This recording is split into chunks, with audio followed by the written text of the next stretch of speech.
Nilinaw ni Pangulong Duterte na walang away sa pagitan nila ni Vice President Leni Robredo. Sa isang panayam sa groundbreaking ceremony ng Bicol International Airport Terminal, sinabi ng Pangulo na malayang magpahayag si Robredo ng kanyang saloobin ukol sa paglilibing kay dating Pangulong Ferdinand Marcos sa libingan ng mga bayani. Wala rin daw siyang balak na patalsikin sa pwesto si Robredo.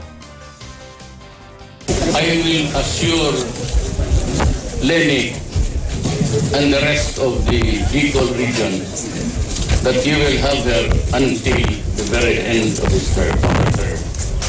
And there is no such thing as removing a vice president. Kaugnay naman sa negosyanteng si Jack Lam, alam na raw ng Pangulo na nagpapahiwatig ito ng pagnanais na bumalik sa bansa. Magtatakda raw ng mga kondisyon ng Pangulo sa pagbabalik sa bansa ni Lam. Ipinaaresto ng Pangulo si Lam dahil sa umano'y economic sabotage at tangkang bribery. Natanong din ng Pangulo tungkol sa federalismo. Ayon sa Pangulo, mahalaga ito para magkaroon ng kapayapaan sa Mindanao.